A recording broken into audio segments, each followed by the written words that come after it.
back to the Pond Lehocky Postgame Show. I'm Devan Kaney. It's time for our Diamond Debate presented by Mark's Jewelers. And guys, Mark's really hooked me up tonight. They outdid themselves. They gave me a necklace. They gave me these beautiful earrings. They gave me bracelets on top of bracelets. And they even gave me a band for my Apple Watch that's blinged out. Wow. I mean, Seth Joyner, this like rivals what you're wearing over there with that blue. You're also in Giants colors, I have to say. Listen, I had to call it out. I noticed it earlier. You brought it up. People have been talking about it on social media all night. I do not lay out my clothes in connection with who the Eagles are playing or who the opponent is. I dress for me. Okay. So I'm wearing this blue.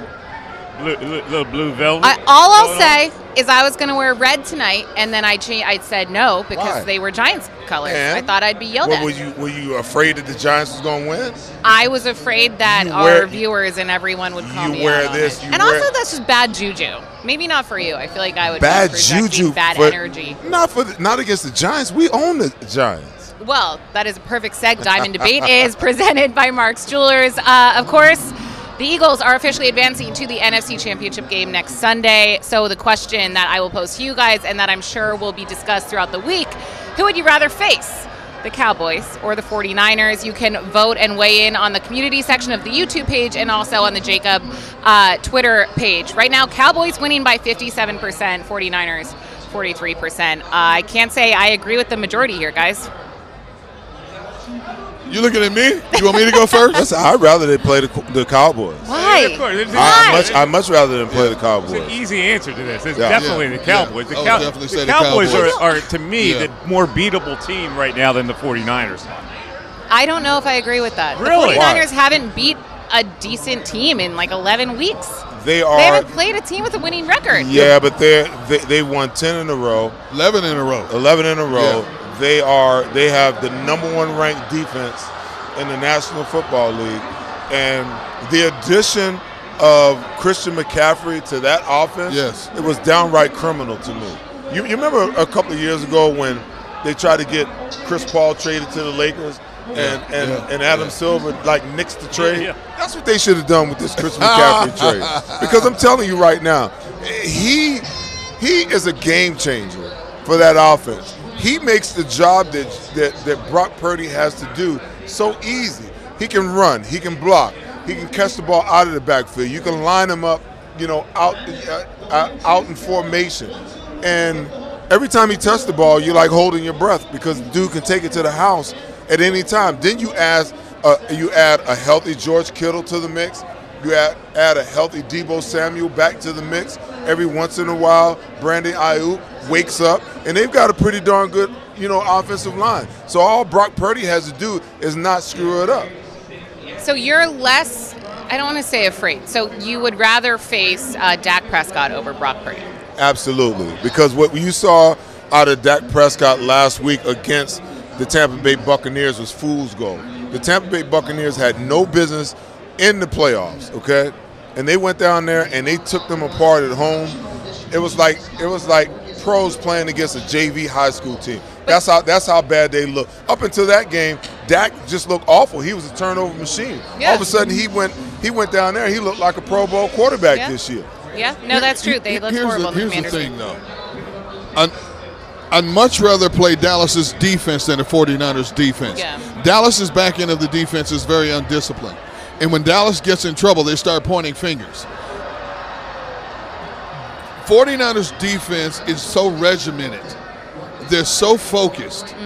Their defensive coordinator, hopefully he gets a head coaching job because he's such a good dude and he learned his lesson well from Robert Saleh. He has that team so focused right now. They're a more physical defense. Dallas gets a lot of accolades for their pass rush. Their pass rush hasn't been as successful the last month of the season as it was the first half of the season. I'd much rather face that Cowboys secondary than to face the 49ers front seven. Listen, I totally agree with you. And here's the thing. The best part of the Eagles is their offense, right?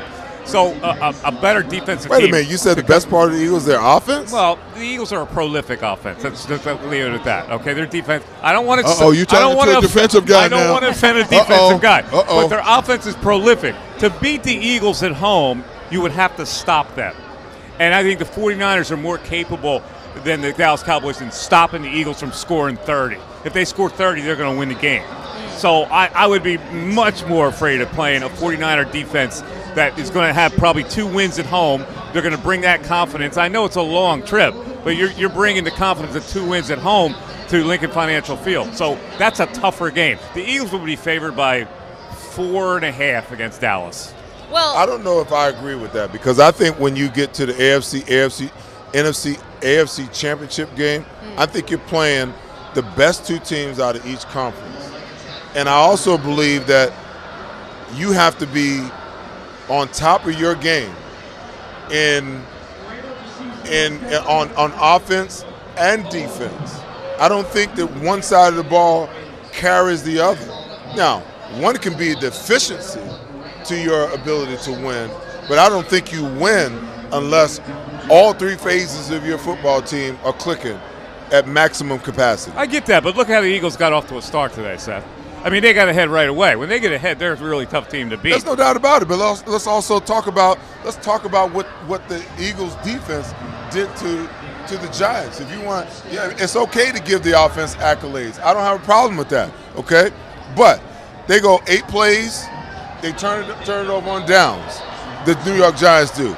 They go 2 plays on their second possession. He throws the interception. Then they go punt, punt, punt.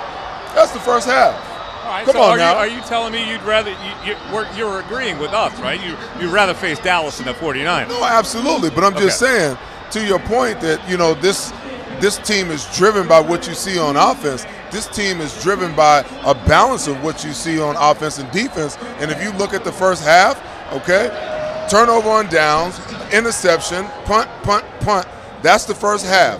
Offensively for the Eagles, 8 plays, 75 yards, touchdown. 9 plays, 52 yards, touchdown. Punt. 9 plays, 63 yards, touchdown. 14 plays, 72 yards, touchdown. That's your first half. So we are you guys 3 for 3 on preferring the Cowboys over the 49ers. Now the question is, do you think the Cowboys will actually beat the 49ers tomorrow? No. Okay. No, I don't see that happening at all. I'm not going to go so far as to say no, because if you look at how bad Brock Purdy played in the first half of that game last week, in that wild card game, okay, for the first time you saw some chinks in the armor, okay? And they're going to have to throw the ball in order to run. They're not going to just be able to just come out and run the ball. They're going to be committed to running it, and they're going to do some tricky things. That's what Kyle Shanahan does.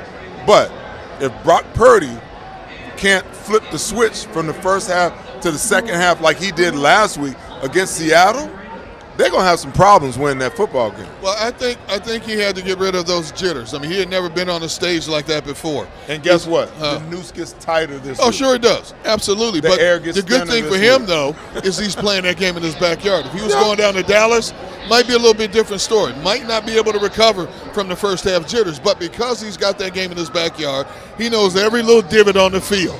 More so than going down to the Cowboys Stadium.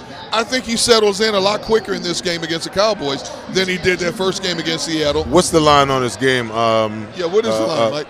The game tomorrow. 3. Yeah. It's 3. 3? So 49ers favored by 3. Yeah. Okay. So it's a close line. But that's what I'm saying. It could go either way. That's what I'm saying. It says a lot. The 3 only means that just because you're at home, you get the 3. But I'm not 100% sold that the San Francisco 49ers are going to run away with this game. I'm not. I think that Dallas. I didn't say run away. I think it's going to be hard fought. I think it's going to be a hard fought game. Oh, listen, I hope it's hard fought. I hope they beat the hell out of each other. Yeah. I hope they both limp out of, what's the name of that? Levi Stadium. Levi Stadium. I hope they both limp out of there. And then they get Candlestick Park. It's called. It's a Candlestick Park. Hey, man, listen. Willie Mays plays there. Which was one of the biggest dumps in all of pro football. I played there, okay? So I remember where I played.